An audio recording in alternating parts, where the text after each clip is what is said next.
আসসালামু আলাইকুম প্রিয় দর্শক, আধুনিক কৃষি উদ্যোক্তা পেজ থেকে চলে আসলাম আবার আপনাদের মাঝে একটি ভিডিও নিয়ে।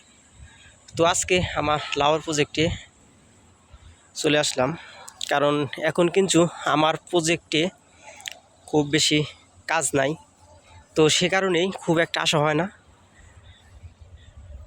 কারণ আসলে লাউ চাষ করলে খুব একটা পরিচর্যা করা লাগে না বা খুব একটা কাজও থাকে না।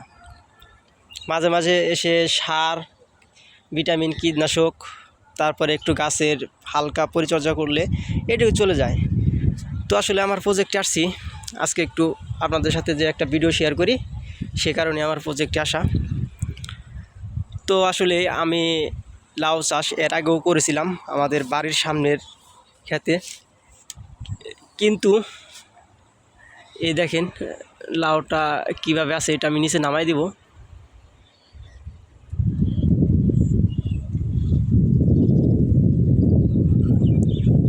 দেখেন এই যে জিনিসটা নামাই দিলাম, এটা সুন্দর। আসলে কিন্তু আমার প্রজেক্টে কিন্তু অনেক জালি আছে, আলহামদুলিল্লাহ অনেক জালি আসছে।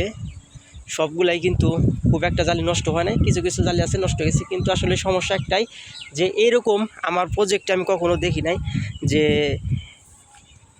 লাউ বলে থাকি আমরা, লাউয়ের যে ফেস বা সাইজ একটু ফ্রেশ হবে, যে এরকমটা আমি দেখতেছি না। কারণ প্রত্যেকটা নাই একটু কীরকম জানি এক বাঁকা, তারপরে একটু অন্যরকম দেখা যাচ্ছে, যে আসলে বাজারে নিলে একটু চাহিদাটা কম থাকবে। আসলে এই যে এইখানে কিছু লাউ আছে, এই জালিগুলো আসলেই অনেকটা ফ্রেশ বলা যায়। এই যে যেমন এই যে একটা, এই যে একটা, এই যে একটা, তারপরে যে এই যে এখানে আছে যে এই যে একটা, এই যে একটা, এই যে একটা, এইগুলা কিছু আছে যে এইগুলা অনেকটাই ফ্রেশ, বা এইগুলা সাইজও খুবই ভালো দেখা যাচ্ছে। যে দেখেন জালি কিন্তু আসলেই খুবই জালি আছে আমার প্রজেক্টে, আলহামদুলিল্লাহ। সবাই আলহামদুলিল্লাহ বলবেন, কারণ আমার প্রজেক্টে কিন্তু ভালো জালি আছে। তো যাই হোক, আমি আপনাদের মাঝে ভিডিও শেয়ার করি যে আমার প্রজেক্টে আমি কি কি কাজ করি, বা কি কি করতেছি, কি কি রোপণ করি, বা কি এই সব বিষয় নিয়েই আমি আপনাদের মাঝে ভিডিও দিয়ে থাকি।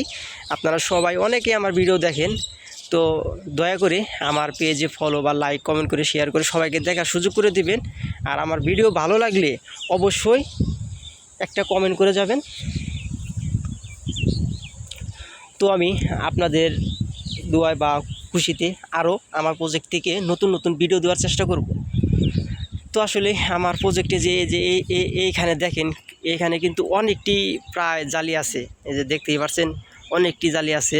কিন্তু আসলে কি লাউয়ের আমি সাইজটা একটু অন্যরকম, যে এগুলো আসলে হাটে নিলে যে খুব একটা ভালো দাম পাবো তা পাবো না। কারণ দাম পাওয়ার জন্য খুবই ভালো সাইজ হতে হবে বা দেখতে সুন্দর হতে হবে, তাহলেই আসলে কেনার জন্য আকর্ষণ করে তুললে ওটাই দাম বেশি পাওয়া যায়। তো দেখেন যে এখানে কিন্তু দুইটা জালি আছে, দেখতেই পাচ্ছেন যে এখানে কিন্তু যে অনেক জালি আছে, কিন্তু সব জালি আসলে টিকে না, এটা হলো সমস্যা। দেখেন একটা গাছ, এই বস্তায় কিন্তু আমি একটা গাছে রোপণ করেছিলাম, একটা গাছেই দেখেন এখানে কতটা ছায়া গেছে। তারপর যে ওইখানে দুইটা আমি প্রথমে গাছের মাথার একটু কেটে দিয়েছিলাম, তারপরে কিন্তু এত ব্রাঞ্চ, এত ডোগা বের হয়ে গেছে দেখেন। কিন্তু আমি আশা করছিলাম যে আমার যে পরিমাণ গাছ, আমার পুরা জাংলাটাই ছায়া যাবে, কিন্তু পুরা জাংলাটা আসলে এখন পর্যন্ত ছায়া গেল না। কারণ খুব একটা ভালো হয় নাই, কারণ আসলে বস্তার মধ্যে আর মাটির মধ্যে এতটা অনেকটাই ধরতে গেলে তফাৎ। কারণ এটা মাটিতে থাকলে এই গাছের শিকড়টা সব দিকে ছড়িয়ে পড়তো, আর গাছটা যেমন পানি শোষণ করে নিত, অনেকটা ভালো থাকতো। আর বস্তার মধ্যে দেখেন যে অল্পতে শুকিয়ে যায়, একদম কেমন হয়ে যায়। তো সেই কারণেই কিন্তু বস্তা আর মাটি অনেক তফাৎ আছে। তো যাই হোক, তারপরেও কিন্তু গাছ কিন্তু আলহামদুলিল্লাহ অনেকটাই ভালো আছে, গাছের গ্রোথও ভালো আছে, জালিও আছে ভরপুর। কিন্তু আসলে জালিটা একটু নষ্ট হয়ে যাইতেছে। তো আমি চেষ্টা করব জানি আমার প্রজেক্টের জালি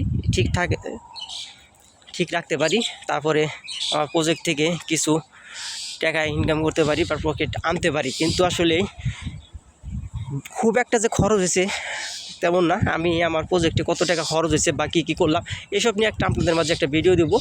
বা এখন কিন্তু আসলে লাউয়ের বাজার দর খুবই ভালো, খুবই ভালো দামে বিক্রি করা যায়।